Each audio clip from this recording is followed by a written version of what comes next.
The morning she left, I made 2 cups of coffee. That is the detail that stays with me more than anything else. 30 years of marriage. 30 years of making 2 cups every morning without thinking about it. The muscle memory of a life built around another person so completely that even on the morning that life ended, I stood at the counter and made 2 cups. I carried them both to the table. I sat down. I looked at the second cup, and I understood that something had been ending for a very long time and I had not been paying attention. She had left a note, not a long one. Eleanor was never a woman who used more words than necessary. 4 sentences. Her handwriting was very neat. It always was. She said she loved me. She said she was sorry. She said she needed to find out if there was still a version of herself that existed outside of us, and she said she hoped I would understand eventually, even if I could not right now. I sat at that table for 2 hours with 2 cups of coffee going cold in front of me. I did not understand. Not that morning. Not for a long time after that morning. My name is Harold Voss. I am 84 years old. My heart is running at 38%. I want to be clear about something before I tell you this story. This is not my story about Eleanor. I have told you about Margaret across many of these videos. Margaret was my wife of 51 years. The woman I loved and managed and kept slightly at arm's length for decades until she packed a small brown leather suitcase and I finally understood what I had been doing. Eleanor came later, after Margaret, after Gloria, a woman I met at 68 years old when I had finally stopped running and had genuinely learned something about how to be present in a relationship. Or so I thought. Eleanor left after 6 years, not 30. I said 30 in the opening because that is what it felt like. 6 years with Eleanor felt like 30 because it was the first relationship of my adult life in which I was actually trying, actually present, actually giving the version of myself I had kept behind glass for 50 years, and she still left. That is the part that broke something in me that the others had not broken. Not because I had done everything wrong, because I had done everything right, and she still left. Before I go any further, I need to ask you something. Have you ever lost something not because you failed, but because sometimes loss does not require failure? Not a question about regret, not about what you should have done differently. Just this. Have you ever done everything right and still watched something end? Write yes or no in the comments, just yes or no, because what I am about to tell you is not a story about a man who got what he deserved. It is a story about a man who finally became who he should have been 40 years earlier and discovered that becoming the right person does not guarantee the right outcome, and what you do with that. I met Eleanor at a lecture at the public library in 2014. She was 63 years old, a retired schoolteacher. She had been widowed 4 years earlier after 38 years of marriage to a man named George, who by all accounts was a genuinely good husband and a genuinely good man, and whose absence she carried with a quiet grief that never fully resolved, but that she had learned to live alongside rather than inside. She was sharp, direct. She said exactly what she meant and nothing else. She laughed easily and stopped laughing the moment something stopped being funny. She had opinions about things and stated them without apology and changed them without embarrassment when she encountered a better argument. She was the most honest person I had ever spent significant time with, including myself. We talked for 3 hours at the library that evening. Then we went to a diner and talked for 2 more. I drove home at 11:30 feeling something I had not felt since I was very young. Like I had been seen, not the managed version, not the senior partner or the capable man or the provider or the man who handled things. Just Harold. She saw Harold, and Harold had been waiting a very long time to be seen. We spent 6 years together. We did not marry. Eleanor had done that once and done it fully and did not feel the need to do it again. I had done it twice and done it badly both times and was not in a position to argue. We were together in the way that two people in their late 60s and early 70s can be together. Separate homes, shared evenings. A rhythm that had room for both solitude and company in proportions that felt genuinely sustainable. I was happy. I want to say that clearly because I think it matters for what comes next. I was genuinely happy for the first time in my adult life. Not performing happiness, not maintaining happiness, not the managed contentment of a man who has organized his life into functional stability and calls that happiness. Actually, happy. With Eleanor, with the quiet mornings in my own chair, with the version of Harold that had finally been allowed to surface and stay surfaced and walk around in the world without going back under when the alarm went off. I was happy. And then in January of 2020, Eleanor sat across from me at her kitchen table and said she needed to tell me something.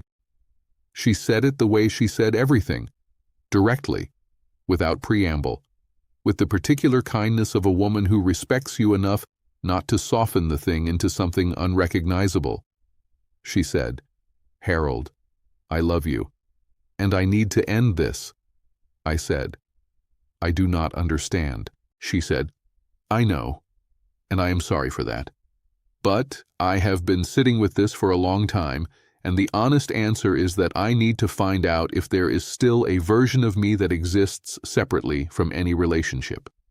George and I were together for 38 years, and then I grieved for 4 years, and then you and I have been together for 6, and I am 73 years old, and I have never in my adult life been just Eleanor, without a we attached to it. I need to find out who that is before I run out of time to find out." I sat with that for a long time. Then I said, "Is there something I did?" She said, "No, Harold. That is what I need you to hear. You did not do anything wrong. You have been exactly who I needed you to be." "This is not about you," I said. "Then help me understand what it is about." She said, "It is about me needing to know myself in a way I have never known myself. And I cannot do that inside a relationship no matter how good the relationship is." I drove home. I sat in my chair by the window. I thought about Margaret saying she had been lonely inside our marriage for 11 years. I thought about Gloria and the third date laugh and the decision made from terror. I thought about all the relationships of my life and what they had cost and what they had given and what I had learned and failed to learn and learned again too late. And I thought about Eleanor, who had not left because I had failed her, who had left because she needed something that my presence made impossible. Here is the first question for today. Is there a difference between someone leaving because you were not enough and someone leaving because they needed something you could not give them simply by existing? Think about that. Not in the context of Eleanor necessarily, in the context of your own losses. The things that ended not because you failed, but because sometimes the ending is not about failure at all. Write something in the comments if you want. A yes. A number of years, a single word that describes it. I read everything. The thing that broke something in me was not Eleanor leaving. It was what I could not argue with. When Margaret left, I could point to what I had done wrong, the distance, the managed surface, the 11 years of loneliness I had allowed to accumulate because staying inside the performance felt safer than being known. When Gloria left, I could point to what I had done wrong, the decision made from fear, the incompatibility I had seen and ignored, the warning I had received and dismissed. When Eleanor left, I could not point to anything. She had loved me. She had been honest with me. She had seen Harold and chosen Harold and been with Harold fully for 6 years, and she still needed to leave, and that was not something I could fix or learn from or correct for next time. It was just true. And sitting with something that is just true and cannot be argued with and cannot be improved upon is one of the most difficult things I have ever done. I am 84 years old. I have done a great deal of difficult things. Sitting with Eleanor's leaving was among the hardest. Not because I was devastated in the way I had been devastated by earlier losses, because I was not. And the not being devastated was its own kind of devastating. I was sad, genuinely sad. I missed her in specific and daily ways for a long time after. But I was not broken, and the not being broken told me something about who I had become that I had not fully understood before Eleanor left. I had become a man who could survive loss without it destroying him, not because I felt less, because I finally had enough of myself to hold on to when the other person was gone. Here is my second question for today. Do you have enough of yourself to hold on to when someone you love is gone? Not your role, not your function, not the thing you provide or the structure you maintain, just yourself. The actual Harold underneath all of it. Is he there? Is he solid enough to stand on when everything else shifts? Write yes or no in the comments.